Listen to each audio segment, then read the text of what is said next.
This is Joseph R. Wheeler III, artist founder and the president of the ONYXCON Foundation for a very, very, very, and I do mean very special live tonight. No further ado, ladies and gentlemen, this is SONJA Stelly.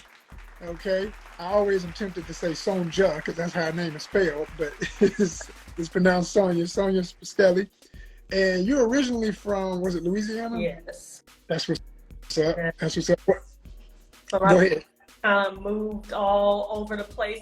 That's probably the thing that made it comfortable to take that leap and spend time, a long time outside the country. Last year, most of 2022, I was living in Mexico, in Playa del Carmen, Mexico, but I also spent some time in Mexico City. I also visited Merida for a week, spent some time in Cozumel, of course, since it's so close, and Cancun and all those little neighboring communities. So yeah, that was really a leap of faith. And I think just the pandemic is probably what made a lot of people feel like, you know what, life is short. Things that we would not have done outside of the pandemic, I think the pandemic kind of pushed us to do some things that maybe we had been dreaming of our whole life. So agreed. Yeah. That's totally my inspiration for switching the tune of ONYXCON is, you know, coming back. Some people know, but I had even attempted to try and bring back the convention for October this year, but the venue, my traditional venue, because this is our 15-year anniversary, by the way. Oh, wow.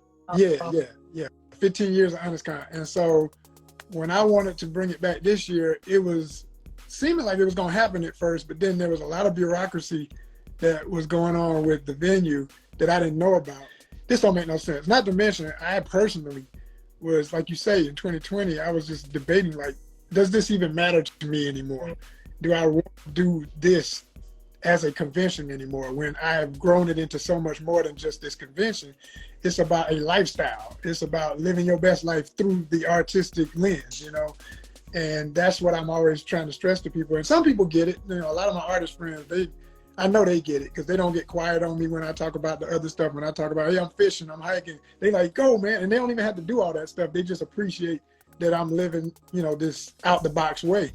And then some other people, they get quiet. I know it's because they either can't understand why somebody would want to do any of these things, or they don't live, you know, they even, you know, people say, as nerds, blurs or whatever, you know, I'm so different, but, you know, I find that a lot of blurs even can sometimes be locked in a box themselves, like, oh, but I don't do that, and that. And they still get locked in, you know? I noticed that a lot. A lot of times I feel like, okay, I found my community. These are the blurs. These are the weirdos. Mm-hmm. And I'm at a event to where it's all weirdos. I feel like the most abnormal person there. I'm like, y'all feel very conventional. Exactly. You know, so it's like, so I'm always dealing with that. And so even in travel, like, to be a traveler, I always knew this, but once I actually started doing it for real, I realized, yo, you really have to have a certain mind state that, and a lot of patience, and a lot of, you know, if you're really trying to experience a place. Now, if you just want to go somewhere like some Americans tend to do, and Cancun, for example, is a great place to live that fantasy. Like, I want to feel like I'm in America, but I'm in Mexico. Like, okay, you know, like I'm in Vegas, but it's Mexico. Yeah. That's what I look at, you know, Cancun like. Feel like they're in Miami, but it's Mexico. Yeah, you know. That was a crazy thing about Playa del Carmen. A lot of people don't know Playa del Carmen has a growing, thriving Black community. There are people who have left the U.S. and they're like, this is my home now. I raised my kids here. They go through the process of getting temporary residency to where it'll allow them to be in Mexico for like a handful of years. Because, you know, otherwise, if you don't have any type of temporary residency, every 180 days, come back to the U.S. Now, you can just come back and go right across that border and come right back. Sure. I think you but you got out of Mexico for maybe like a day. I don't even know if it's that long. But then that starts your 180 days, you know, over with. But for people who don't want to have to do that, and the thing is also, after you've done that so many times, your third time, they can be like, no, you don't get 180 days. No, we're giving you a week. You know, so that's why I guess it's just kind of like, okay, well, now you're playing the system. You're going, back and forth like that. But a lot of people to get, to not have to go through that, they'll get their temporary residency. And then after they go through that, then they'll get a permanent residency. I think they call it El Permanente. So like that was a big thing. Like, you're a permanent resident, so that's, something that a lot of people will go through, get their permanent residency. And there's a lot of people from Atlanta, from, DC, from all different parts of the U.S. who are family there. Like we even did Thanksgiving on the beach last year. It was a big black beach party, and wow, even on the beach. Dang. So it really is a family, and for us who had been in the house and hadn't been out a lot when we went out for Thanksgiving, it really did feel like a family reunion. But there are people who have been there that I've met who have been in Playa del Carmen for 10 years, and they're just like, this is my home now.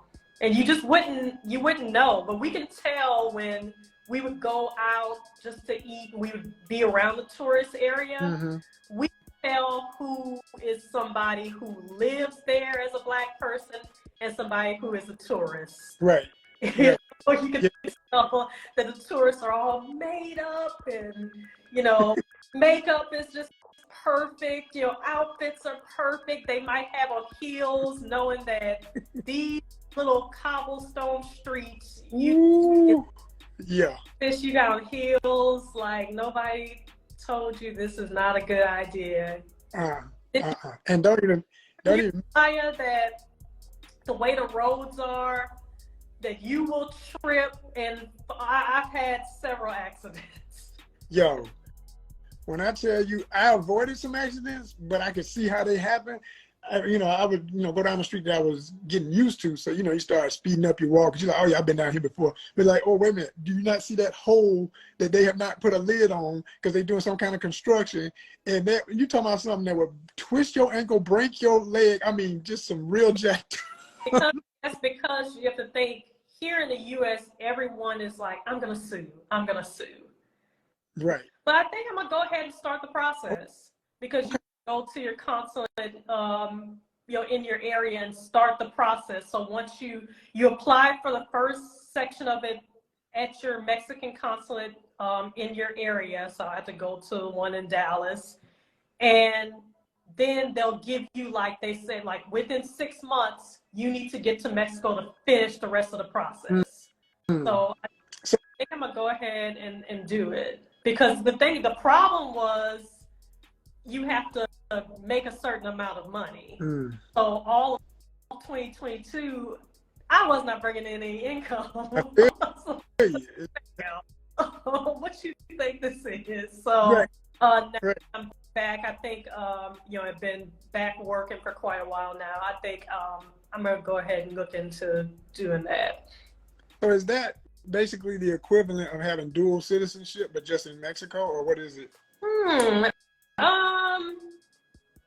I'm not sure. I'm not sure the difference between being a resident and having dual citizenship. So that's a good question. We'll have to look into that. I'm not quite sure if that's the same as dual citizenship. And let's go back a little bit, because I know you like that. So we kind of talking like everybody else knows what prompted you to even go and how long you were there. So like, that's the two questions. Like, what prompted you to really make the decision to go? Because I know you're in Texas now, and you left there and went there for a while. But like, and how long did you stay in Playa del Carmen? And was Playa the main place you lived in that region of the Yucatan state, or did you go into some other areas and actually live? Basically the whole time I was there, I lived in Playa, even though I would, take those domestic, vacations within Mexico when I went to Mexico City and when I went to Merida. But Playa del Carmen was where I lived from February to December, even though I came back to the U.S. for a couple of months in between there, but from February to December. What prompted me... Was that last year or what year? I forget something. Last year. Okay. And the funniest thing is I moved there on February 22nd, 2022. Dope. And the craziest thing was I looked at it as a sign because I kept seeing 222 everywhere. Hey, you was building. Coincidence. And after a while, 222 seemed like it was just chasing me down the street. It's like it was knocking on my door and harassing me. 222 was just everywhere. Wow. And I was like, when my lease ends, I was like, I think I'm just gonna go ahead and move to Mexico. You know, at least you'll stay there for as long as I can.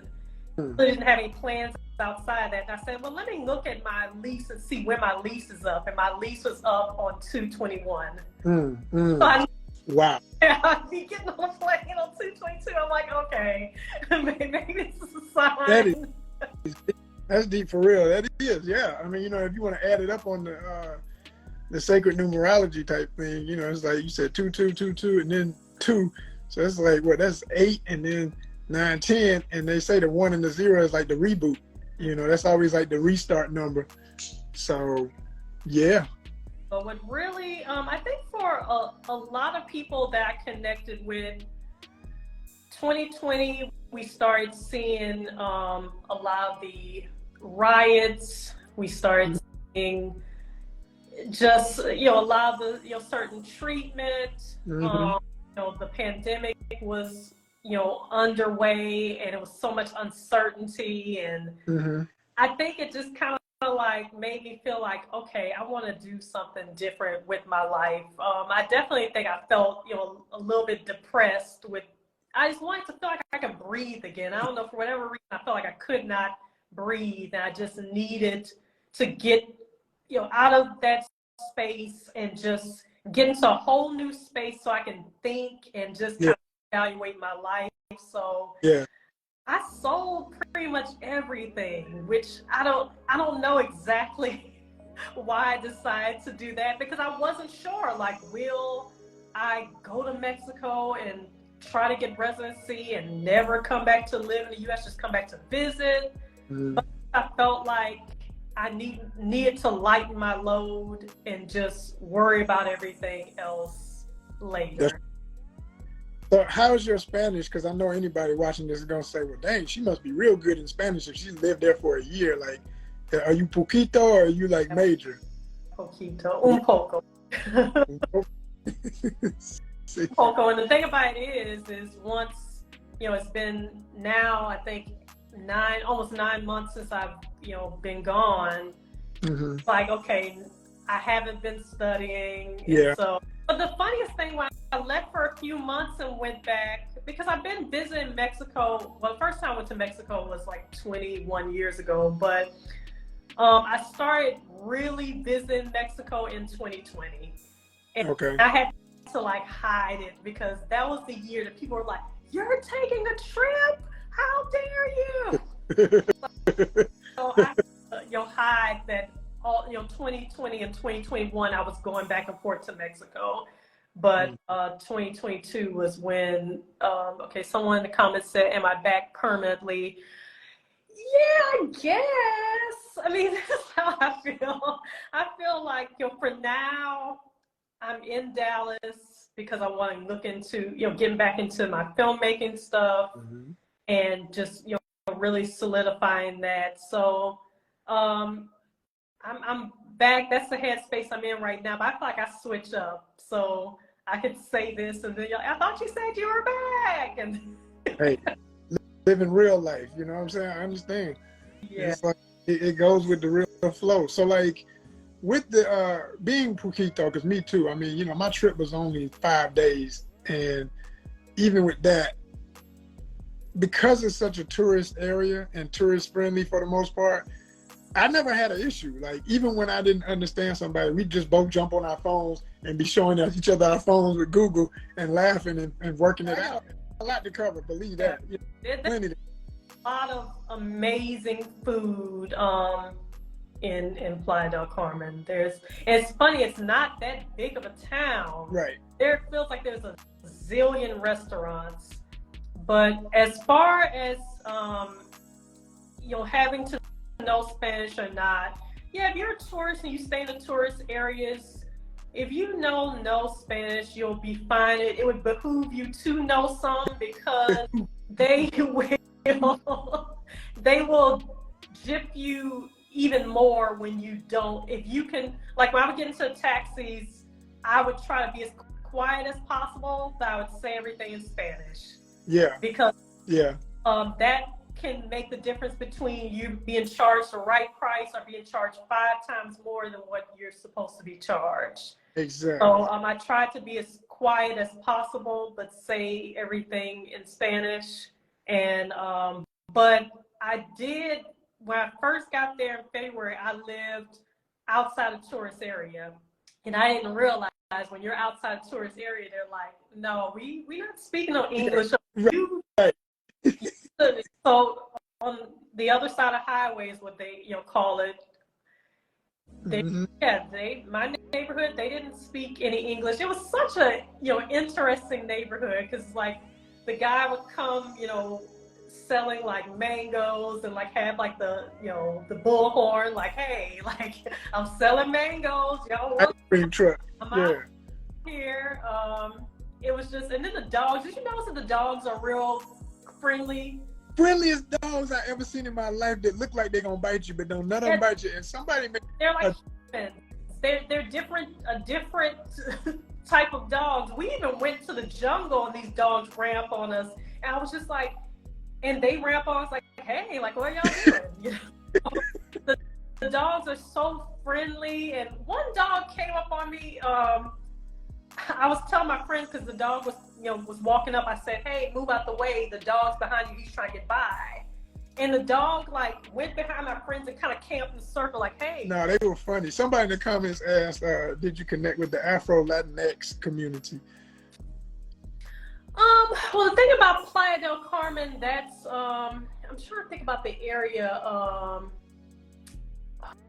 man, I'm trying to think about the area to where it's the more Afro Latin community. I cannot remember, but it's a different area of the country. I was about to say, like, my friend that I made while I was there, a brother named Cuba, who you'll see in my videos, he was from Veracruz, and Veracruz is known for. Yep. That's what you were trying to know. Yeah. He told me, it was the specific, I think it's Yanga is his name, but he was like a legendary, enslaved African who rebelled and was like the equivalent of Boukman in Haiti. If you know the history of Haiti with Haiti, and like one of the first major rebels was a brother named Boukman from Jamaica, who was so in they behind in Jamaica that they shipped him out to Haiti to try and break him there. They couldn't break him there either. He ended up starting one of the first major rebellions.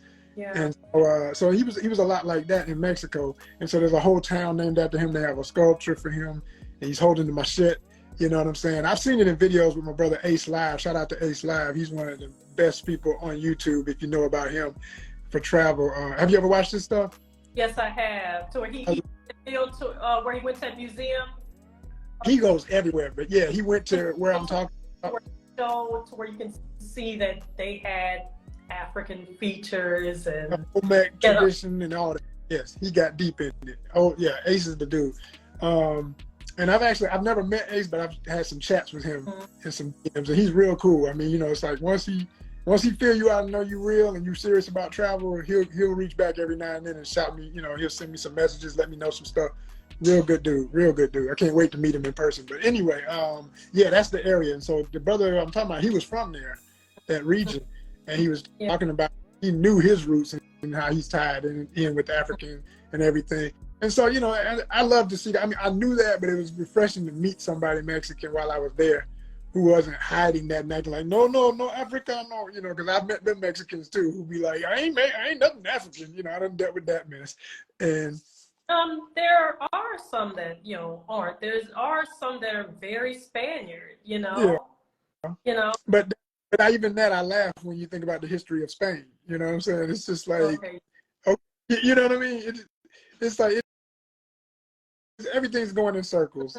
And And all I care is that you are not, you can be more quote unquote Spanish, but just don't be totally anti anything African and be a human being is my philosophy. Like, like there, it's just kind of like, oh, I'm Mayan, or I'm here, and no, I'm not claiming Mayan. It's just like, I'm more Spaniard. So you can tell a difference. It's probably almost like, someone would say, okay, I'm, Native American here. It's like, oh no, I'm not, Native American or whatever. But yeah, you can tell a difference between the ones who are like, oh, I'm Mayan, Like, I mean, two-part question. Like, because you were with a group of Black women supporting, where y'all, and you talk about how many Black people were moving there from America.